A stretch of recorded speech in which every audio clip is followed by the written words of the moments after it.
you all the glory for your mercies and love. Thank you, Jesus, that you are good.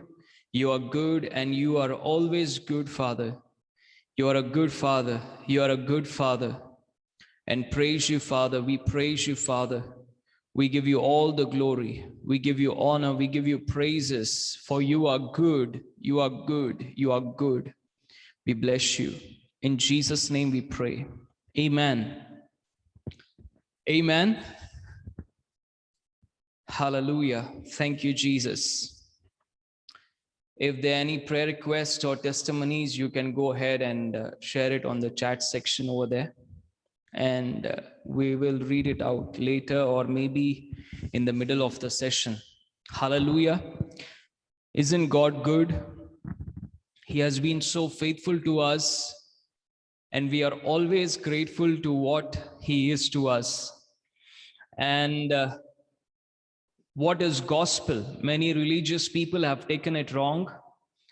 Gospel is the good news of what Jesus has done. It's not about our faithfulness to God. It is about His faithfulness towards us. Hallelujah. Thank you, Jesus. Thank you, Jesus. God is so good. God is so good. God is so good. And it is His love that transforms our life. People ask me, why do you, brother, why do you teach about the love of Jesus and about the goodness of Jesus all the time? Why do you only talk about God is good, God is love? Because that's how He revealed Himself to me.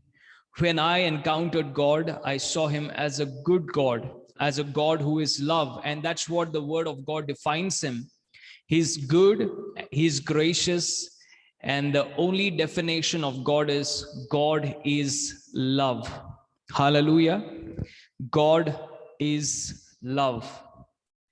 God is love. And that's a reason we emphasize more upon the love and the goodness of God. And also, Romans chapter 2 verse 4 says that it is the goodness of God that leads one to repentance. It's not the wrath of God. It's not the judgment, the fire of God that leads one to repentance. It is the goodness of God that leads one to repentance.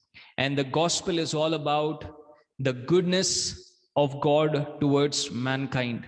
And when God revealed Himself to me, He said to me, I am going to overload you with my goodness until you bow your knees to me. Hallelujah. I remember that day when I had a supernatural encounter with Jesus. And I usually walk and pray around my room. I just walk around and pray in tongues. But that day I remember when He was revealing His love to me, I was taking just 2 steps and just bowing down, falling on my knees before His love. Hallelujah. It is not the wrath, judgment, anger of God that brings you to your knees. It is His love that brings you to repentance. That's what the Word of God says. Hallelujah. And as long as we are on this earth, we are qualified to listen to the good news. Hallelujah. So this meeting is all about the goodness of God. It is all about Jesus, His finished work, and we have nothing else to talk about. And we have heard about the lives being transformed every week. We are just receiving testimonies of how people are falling in love with Jesus. Our only motive is to reconcile people to God. Hallelujah. That's the only motive that we have. We are not exalting our ministry. We are not running after a title. We are not running after a position. We are just focused on one thing: to reconcile people to God and step back. Our only motive for this meetings, our only motive to do ministry is to point you to Jesus and step back. We are not here to become a source into your life, saying that without us you cannot communicate with God, without us you cannot relate to God, and you have to have a person in your life, a pastor or a leader in your life, to have a connection with God. You see, that was the old covenant. Without, if you had to go to God, you had someone in between you and God. You had to go to the priest, you have to go to the prophet, you have to go to the to some kind of person who's standing into ministry. But do you know that if any man stands into that office right now like that in the Old Testament, he is Antichrist? For there is only one mediator between God and man, and his name is Jesus. Every ministry in the body of Christ, the fivefold ministry in the body of Christ, is only to show you Jesus and step back. Hallelujah. And that's the only ministry that is going to be effective in your life.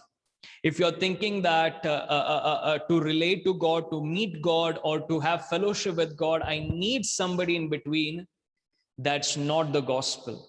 Hallelujah. God removed all the hindrances from our way so that we could have a personal relationship with Jesus. I don't believe, one thing that I don't believe is, if you say that I don't have a personal relationship with Jesus, without a leader, without a pastor, without somebody, without fivefold ministry, I'm not going to have a personal relationship with Jesus, I doubt whether you are saved. Because salvation is a result of a personal relationship with Jesus. Hallelujah. In John chapter 17, in the Gospel of John chapter 17, verse 3, Jesus said that this is eternal life, that they may know you as a true living God. Jesus said this, and your Son, Jesus Christ. Hallelujah. Can somebody post that verse? Gospel of John chapter 17, verse 3. Hallelujah. So Jesus came on this earth to reveal the Father, to reveal the love himself. And when you have a personal revelation of Jesus, that's when you're born again. Hallelujah. If you don't know Jesus personally, and if you want some offices of ministry to stand between you and God and think that, oh, well, I cannot have a personal relationship with God, or you say that I never had a personal relationship with Jesus, then I doubt whether you are saved. Hallelujah. Because salvation or eternal life is a result of knowing Jesus experientially, personally. Hallelujah. And also there's one more verse I would like to quote is, I think it's in John chapter 20, where Jesus said, I go to my, he tells to Mary, go tell my disciples, I go to my God and their God, my Father and their Father. Do you see that? Jesus himself said, my God is your God, my Father is your Father, my Father is your Father also. Now Jesus was 100% man. Hallelujah. And God was his Father. And he made such an intimate relationship. Jesus came as a mediator between we and God. You see, many people, sorry, I'm not putting down any religion or trying to speak against any religion over here, but there are many things in Christianity which I personally don't agree with. I have been into many denominations, many churches, where people make a boundary between God and man, and they say that without somebody you cannot relate to God. If you go to Catholics, they will tell you that without a priest, without a pope, you cannot relate to God. Whatever pope says, that's the word of God, and you cannot have a personal relationship with God. That's the reason they go to confess their sins to the Father, to the priest who is standing behind the booth. I'm not against any. I have many Catholic friends, and I love them, and I love them so much to preach the truth. Hallelujah. Without the truth, there is no love. So I wonder what Catholics were doing during the lockdown, during the shutdown. What if they died without confessing their sins to the priest? That means their sins were not forgiven, right? So what were you all doing during the lockdown? Hallelujah. And there is another extreme side of the Pentecostals, which we hear saying that without a pastor, without a prophet, without a preacher, you cannot relate to God. If God has to speak to you, it has to be spoken through a prophet, through a priest, through a pastor. That is a lie. The Bible says, Jesus said, what happened to the camera? Just a moment.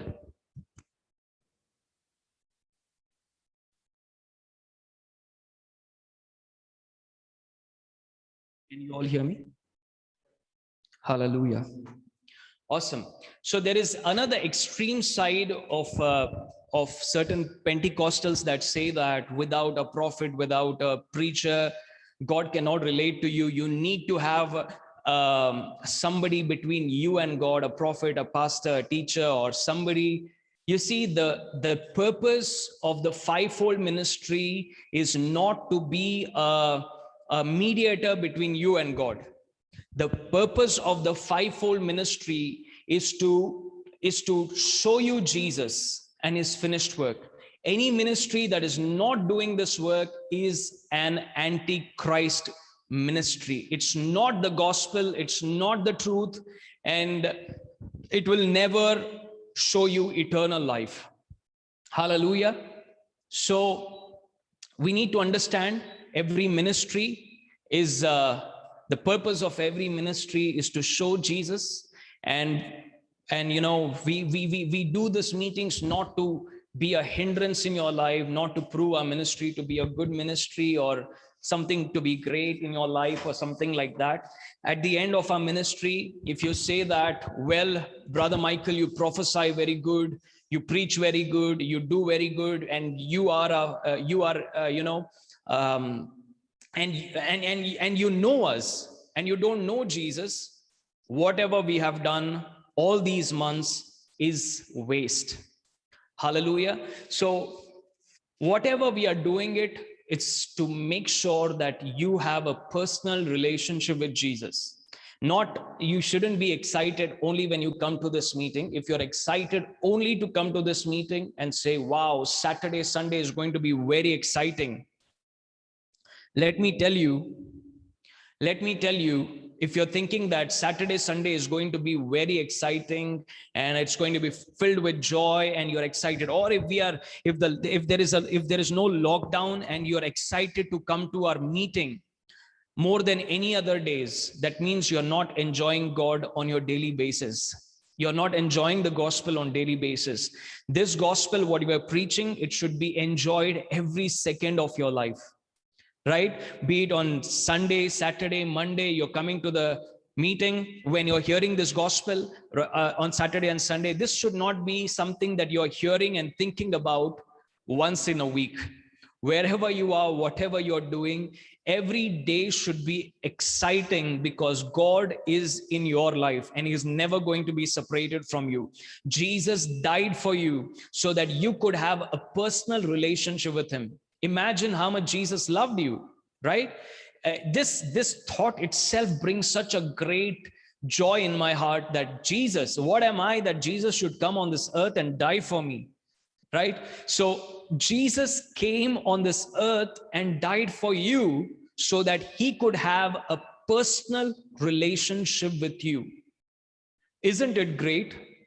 I often tell people that, especially when I'm having a meeting, regular meeting, I go to different cities to preach the gospel, and whenever I go to these places, people think that, wow, this man is great, wow, this man is so much loved by God.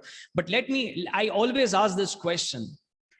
Think about it. I am sitting somewhere in my house and in one of the corner of the world, and God just speaks to me and says, what happened? God just wakes me up and says, Michael, get up.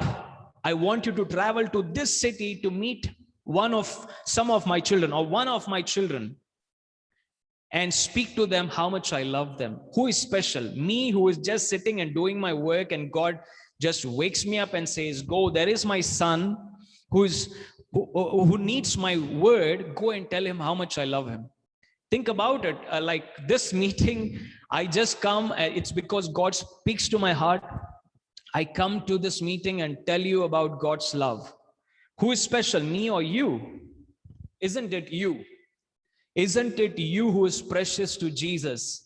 Whom God wants, God really desires. Whoever is attending this meeting, I would like to tell you that God is so much in love with you. He is not, I'm not doing this meeting because just I decided to do this meeting. I would rather play football. If I wish to do something on daily basis, I would wish to watch something on Discovery Channel. If I wish that I would spend time with my family, I would do something, right?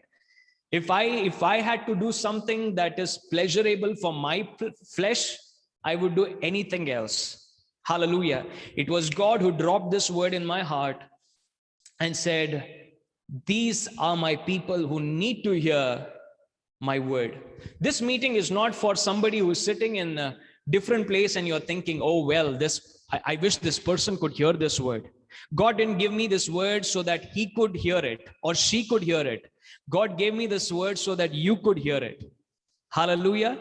This word is for you. And when you hear the word of God, don't think about somebody, think about yourself.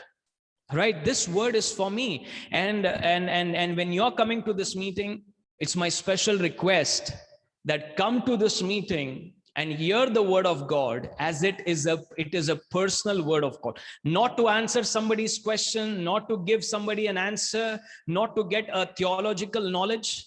If you're attending this meeting for these reasons, this meeting is not for you. Hallelujah. But if you're coming here to personally know Jesus and experience him in your life, and then definitely this word is going to transform your life. So when you're hearing this word, take this word personally. Hallelujah. Take this word personally to yourself and say, yes, God loves me. God is madly in love with me. Man, I cannot tell you the same word I'm telling you every week. I still love to tell you this, that again, this week when I was just sitting with my Bible, I heard the Lord say to me, I heard the Lord. I'm not saying that, something that I felt. I'm saying that God spoke to me. And when I say that God spoke to me, I have a great integrity in saying that God spoke to me. He said to me, I love you. And when he said to me, I love you, I can just, forget thousands of prophecies and just consider that one word from God that says, I love you. And that word, that simple word that God says, I love you, that can make my day, not just my day, it can make my whole life. Hallelujah. I don't care who says anything. I don't care what people think about me, what anybody's saying about me. If God says, I love you, that's everything. Hallelujah. I don't need God to tell me every day in an audible voice that, he loves me. His word is enough that says, I love you. And he proved it on the cross. And I had this strange vision of the cross. I don't know. I never had this vision earlier. I have seen cross in my vision, but this vision was strange. I could see the reality. I could see just the wood of that cross, just the wood of that cross, just wood of that cross. And I was like, just a wood of that cross? What does it mean? God wanted to tell me, the Spirit of the Lord inspired me and say, that cross was real. That cross was real. He showed me the reality of that cross. That wood on which Jesus hung was real. He spoke to my mind and said, that death on the cross was real. It was not something that was, kind of a story. It was real. And it took time for me to think, man, this cross was real. This proof that God loves me is real. Hallelujah. This proof of the love of Jesus on the cross was real. Beloved people of God, God gave the greatest proof that he loves you, and that's the cross. And he doesn't just love you, he loves you unconditionally, extravagantly, recklessly. He loves you like crazily, and he's madly in love with you. Hallelujah. And I believe only a person who is madly in love with you could die on the cross just to prove you that he loves you. Hallelujah. I want you all to say this to yourself, that God loves me. The main purpose of this meeting, thank God that he gave me a revelation. The main purpose of this meeting is to only show people the reality of God's love. Come on, say this with me. God loves me. God loves me. And Satan will come to you and say, yes, God loves everyone in the world. Of course, he loves everyone in the world, but Satan wants it to be impersonal, in the sense that he is very good at making it like, not so unique. Hallelujah. You're not so unique. But let me tell you, if you are the only person living on the earth, God would still send his son to die for you, to redeem you. Hallelujah. If you are the only person living on this earth, God would still choose to send his son to redeem you, to die on the cross and redeem you from sin, from death, and reconcile you to himself. You're so precious to him. Hallelujah.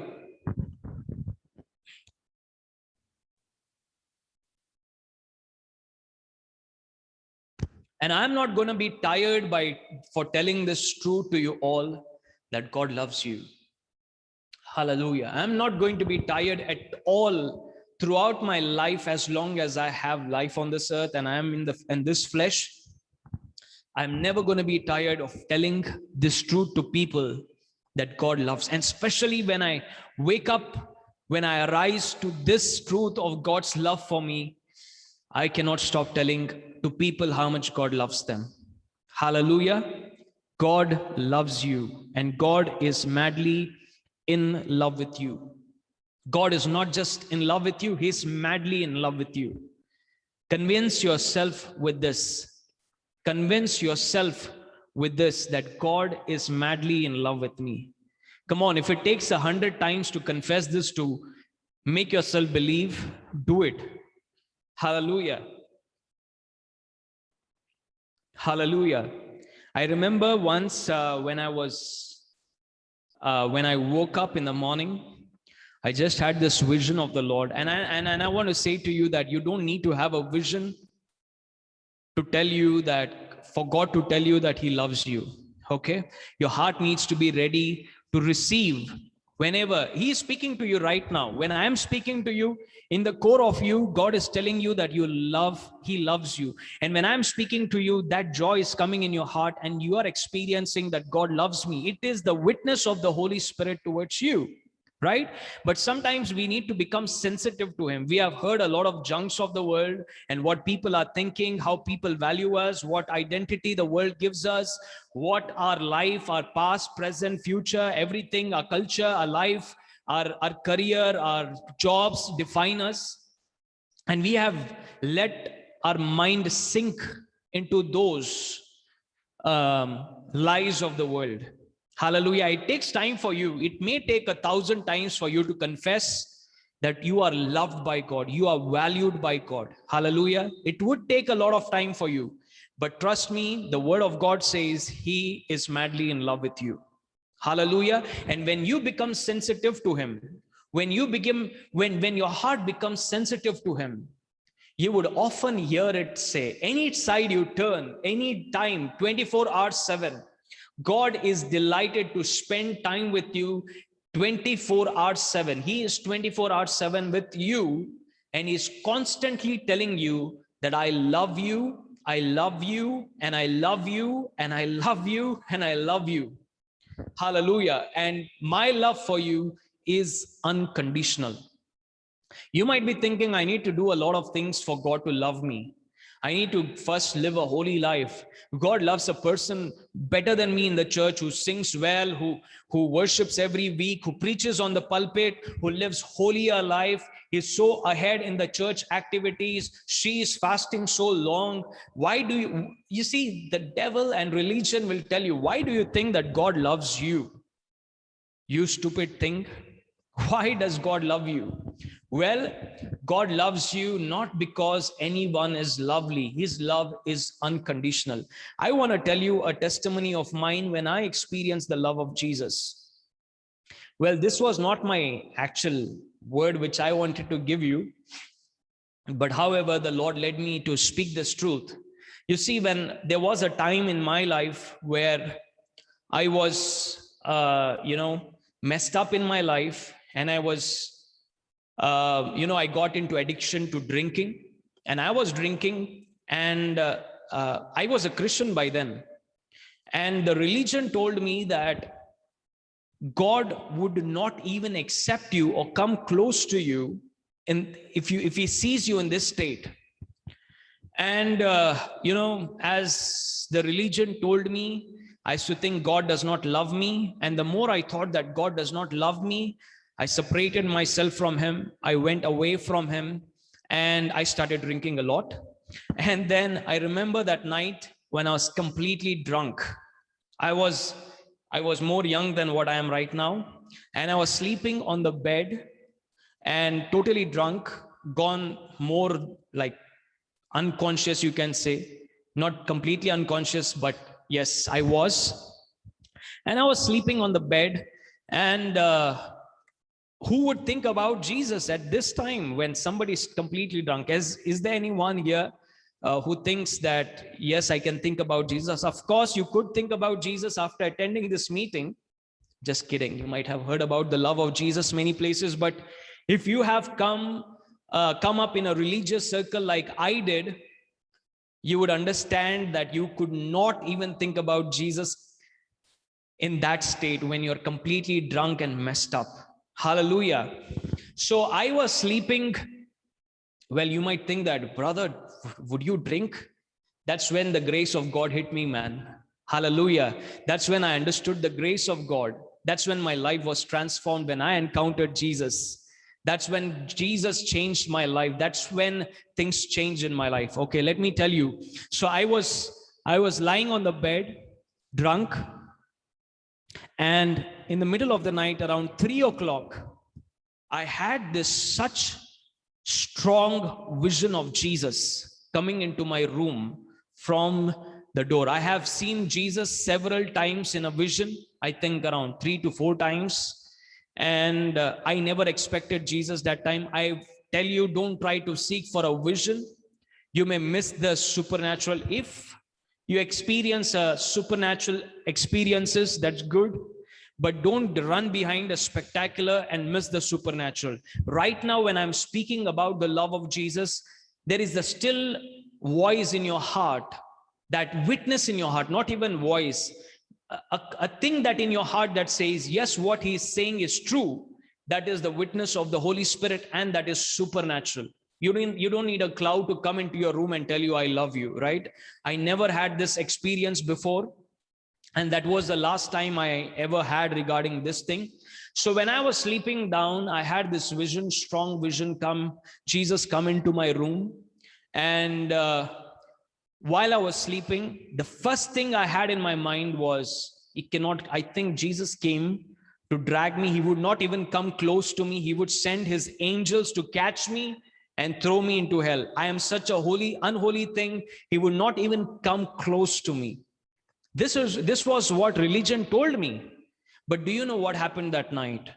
Jesus came close to me and he sat right near my head. Hallelujah.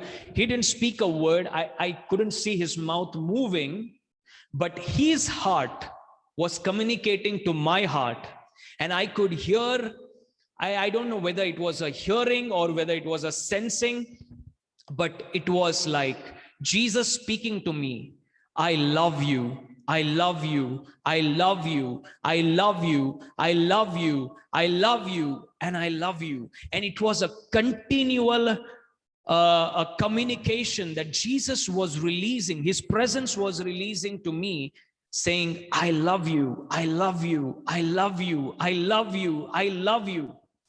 Hallelujah. Trust me. Religion told me that in his presence there would be fear, there would be reminder of my sin. And there, this guy was completely drunk.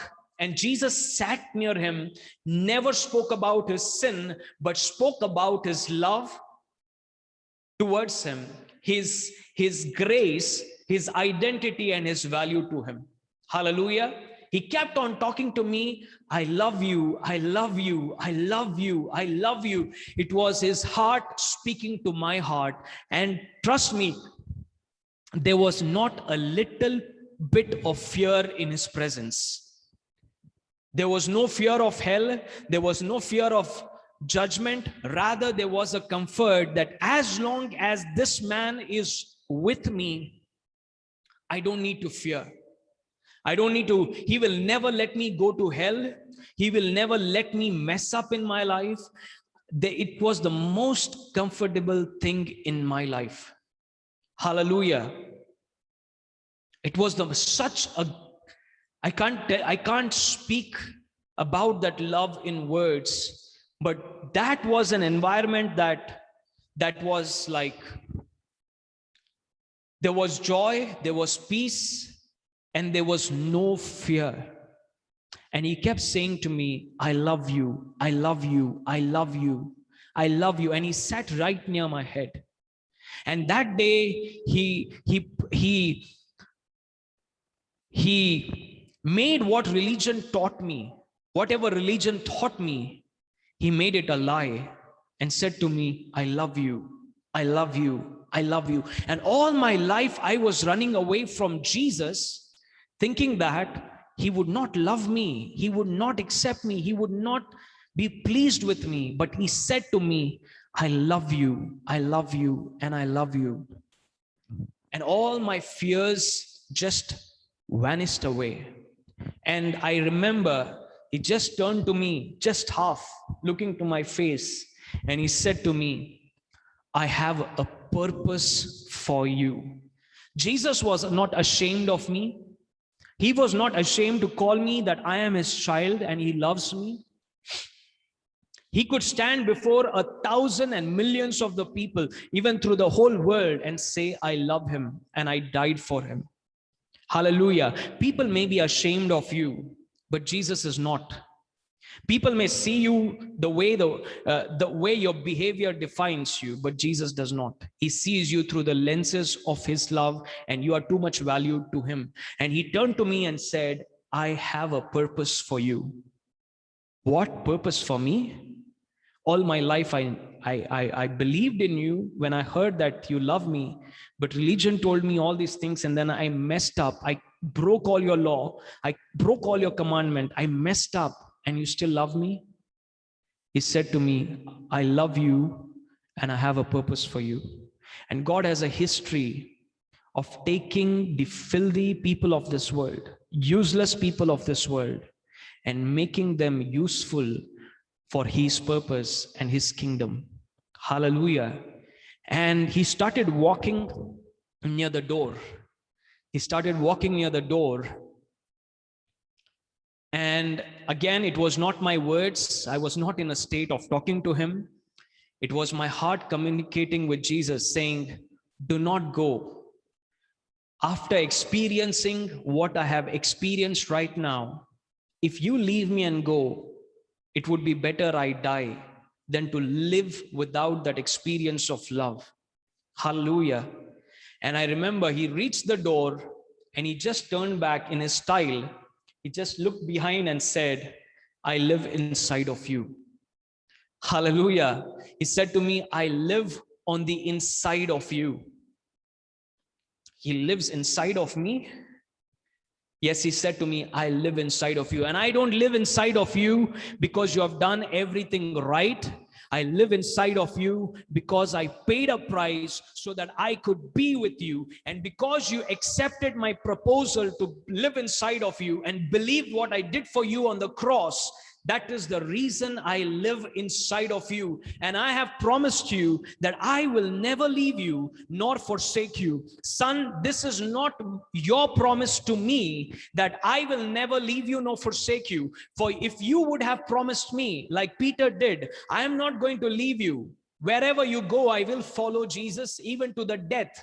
You would break that promise. But this covenant is not based on your promise to me, but it is my promise to you. Even if you leave me, I am not going to leave you nor forsake you. I am going to be with you. My presence will go with you wherever you go.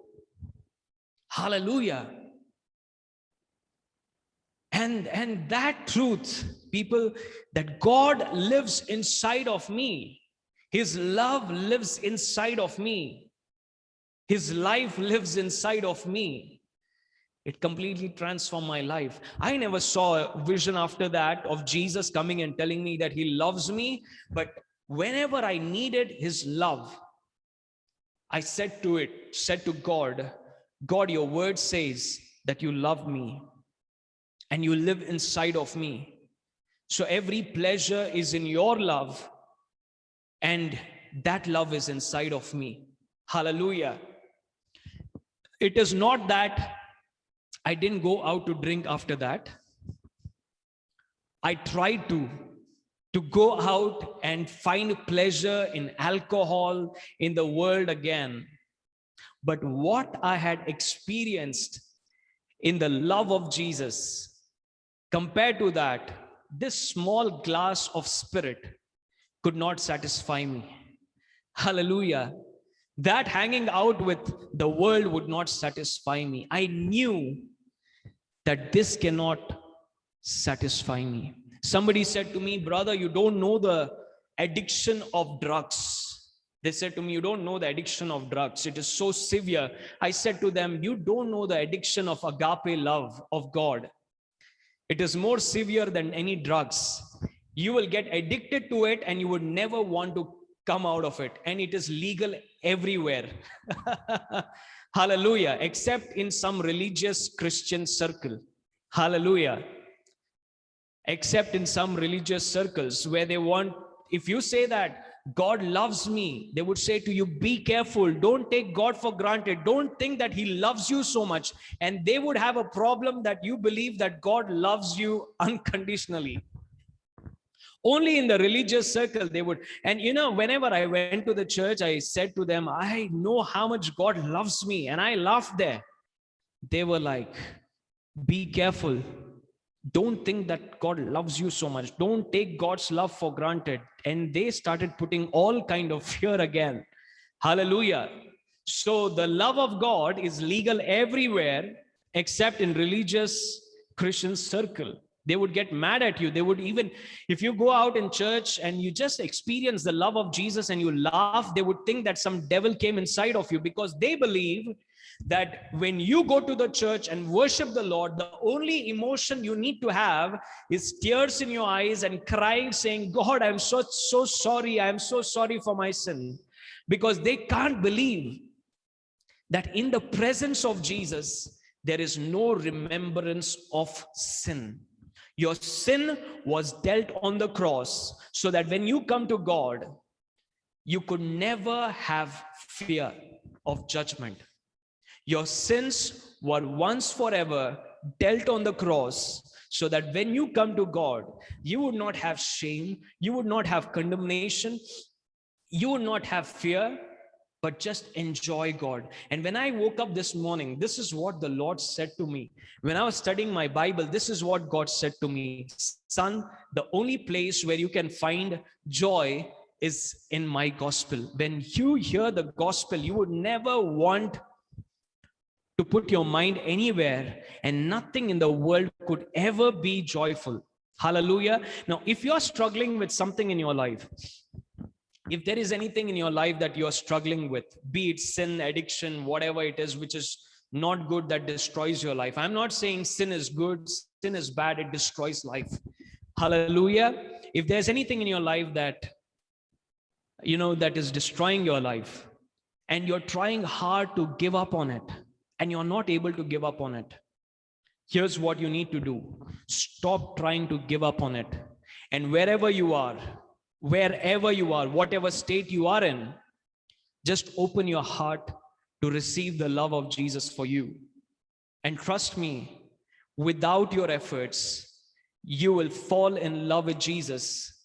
You would fall out of love for sin, and you would fall in madly in love with Jesus. Hallelujah. I remember a brother, he was addicted to pornography, and I kept on talking about the love of Jesus to him. While he was on the laptop watching pornography, he said to himself, God loves me.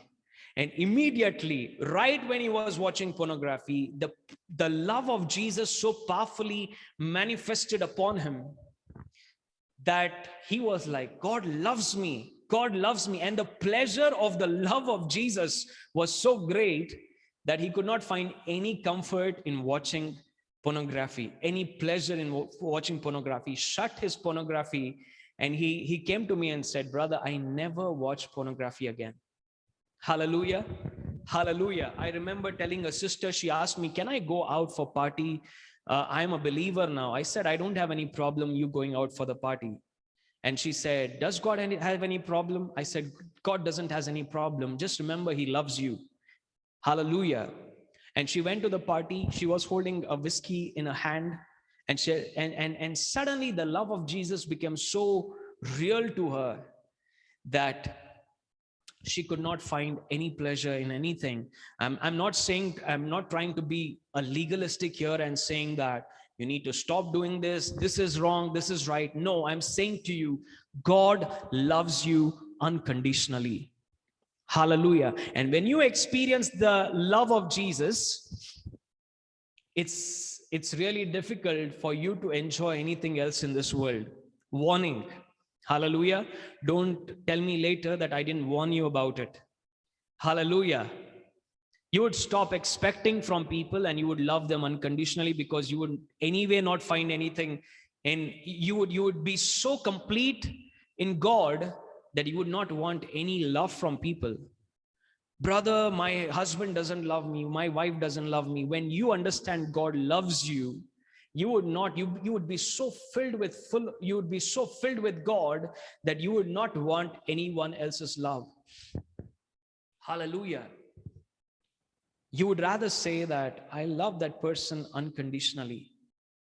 I remember counseling many people. They say to me, brother, my husband doesn't love me, my wife doesn't love me, I don't love my wife because she doesn't do this for me. And the wife comes and tells me, I don't do that because he doesn't love me. Hallelujah. When you are experiencing the love of Jesus, doesn't matter who loves you, who doesn't love you. Hallelujah. You would say, God loves me. Who cares who loves me or not? And you would say, I'm going to love people unconditionally because God loves me. And loving people under grace is not a demand. It is just an overflow of understanding God's love for you. Don't go out and try to love people. Just receive God's love for you, and loving people would be an overflow. It would be a byproduct of understanding God's love. Hallelujah. So the Bible says, when you understand the love of God for you, you will be filled with all the fullness of God. If you are not filled with all the fullness of God, you probably don't know how much God loves you. Hallelujah. So only when you know how much God loves you.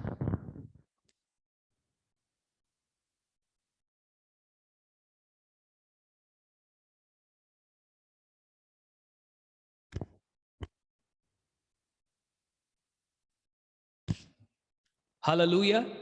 So today, open your heart and receive the love of Jesus for you. Wherever you are, just say, Jesus, you love me. You love me. You love me. You love me. And the proof that God gave you is the cross. The only proof, the greatest proof that he loves you is the cross. It's not a vision. It's not a feeling. Some people say, brother, I don't feel the love of God. Well, I don't feel too when I'm sharing this with you.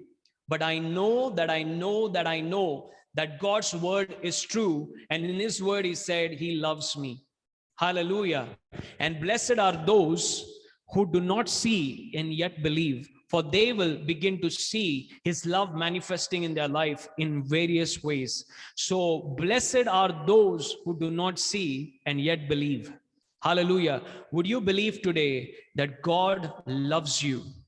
God loves you. God loves you. Whenever you have to start your day, start with this. Not saying, many people are so obsessed with loving God. You see, they say, I have to love God. I have to love God. I have to love God. Your love for God is a byproduct of knowing his love for you. Rather, you need to be like obsessed with his love for you. The word says we love him because he first loved us. Hallelujah. Our love for God is a byproduct of knowing his love for you. You don't need to try to love God. Love for God is a byproduct of knowing his love for you. So when you start your day, don't start with, God, what I need to do for you. Look to what he has done for you. God, I want to love you. I love you very much. Say, God, don't say that. Say, God, I know that you love me very much. I am your beloved son in whom you are well pleased. You love me, not because I'm lovely, but because you are love and you love me unconditionally. Hallelujah. So here's a testimony before we end this meeting. Here's a testimony I just left to read. It is from Sister Shweta. Dear brother and sister, I and my husband tested COVID positive few days back. I was scared when doctors suggested that he has to be submitted in the hospital.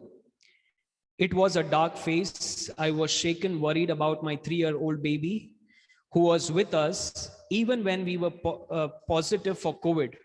Brother Michael and Sister Nissi kept encouraging me through the word of God that no matter how difficult the situation seems, God is in control, and that our good Lord's unfailing love and grace is enough to sail through any situation. I kept telling myself that I don't believe what report says or doctor says, and that no weapon virus can prosper against us. I'm thankful to brother and sister for lifting my spirit through the word of God. I must say I have joined in these sessions at the right time. These sessions and our WhatsApp group has been a great source of strength and encouragement during my toughest time. Thanks again. Bless you, sister. We thank God for your healing and your family's healing. We thank God for his kindness, his mercy, and the price that he paid on the cross for your well-being. Hallelujah. Can we all give glory to God for all his goodness, all his mercy? When you understand that God loves you, all of you, when we understand that God loves us, it would be difficult for us to be worried. It will be difficult for us to be tensed. It will be difficult for us to be in fear. Hallelujah. Thank you, Jesus. It would be difficult. We have to push ourselves into fear, right? So we have to keep on experiencing the love of Jesus for us, and the love of Jesus will eradicate all fear. Some people say, brother, some kind of love, some kind of fear is good. No, none of those fears are good. Hallelujah. God has given us victory over fear. And you see, yes, absolutely, sister. And you see that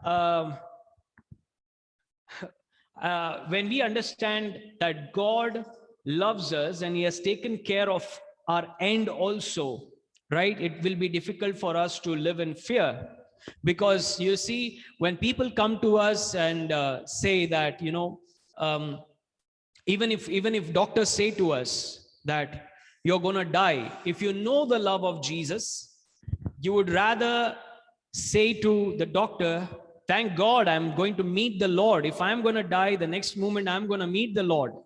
There's nothing to fear.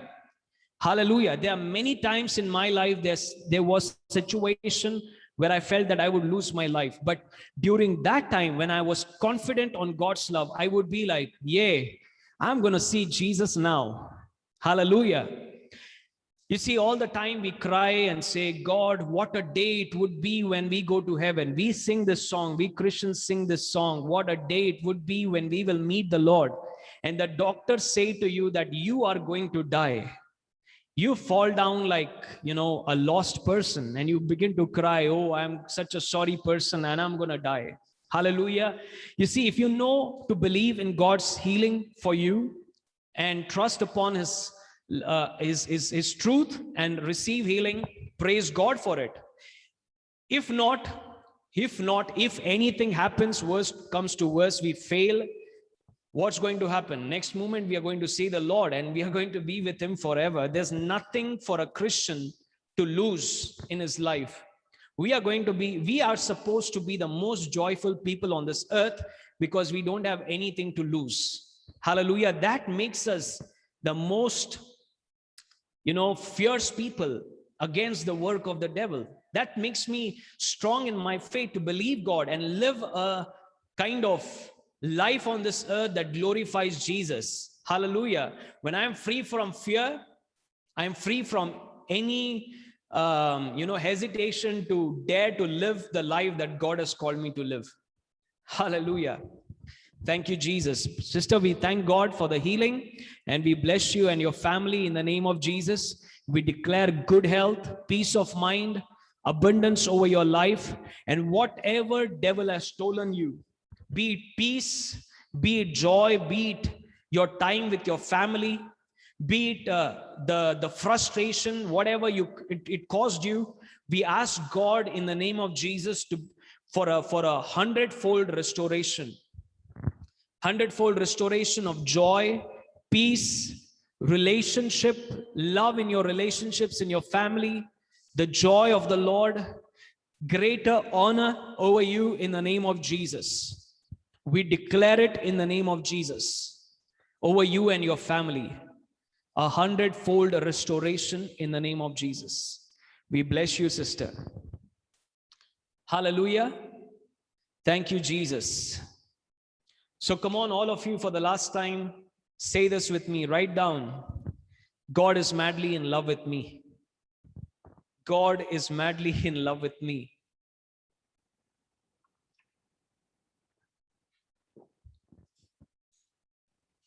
Come on, say this. God is madly in love with me.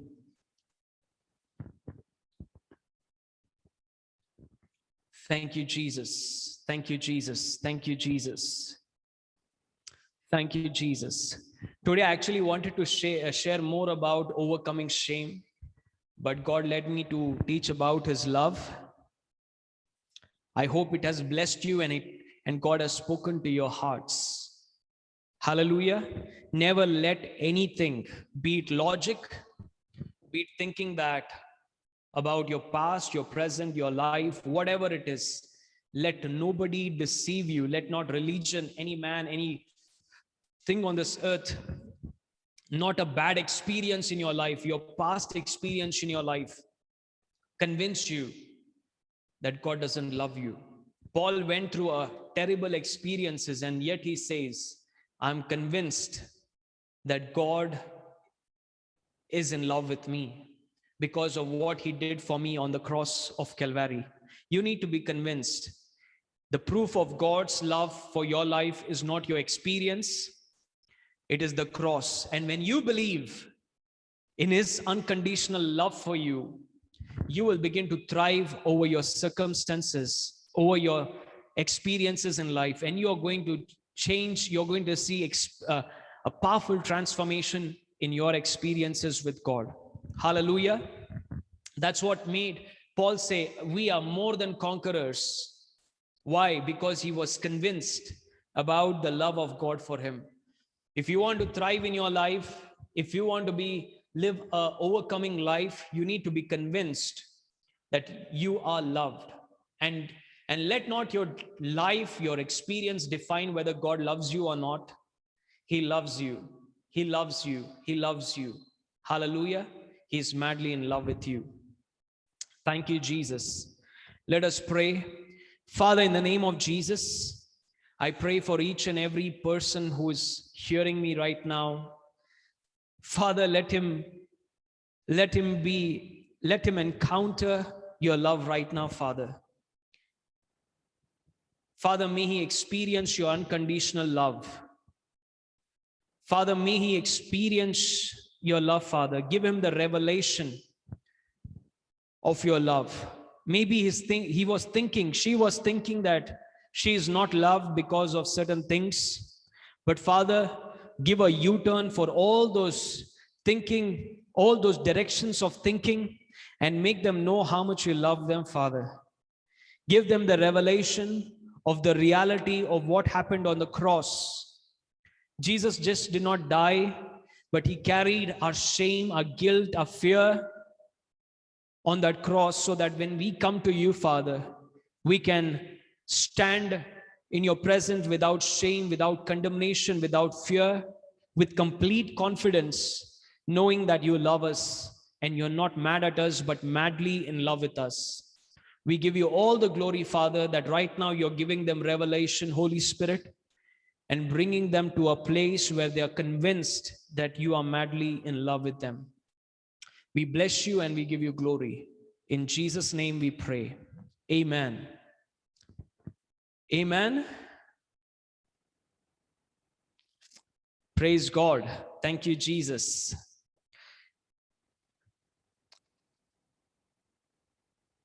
May you all encounter the love of Jesus, experience him like never before. And tonight, may you have a fresh revelation of the love of Jesus for you all. Hallelujah. So we will come back tomorrow sharp at 7 p.m. And I don't know what the Holy Spirit would lead us. If he would lead us to continue with overcoming shame, we would continue with the subject of overcoming shame. Be on time. We will partake in communion and worship the Lord and have a wonderful grace party in the presence of Jesus. Hallelujah. Thank you all for joining. Good night and lots of love to you all.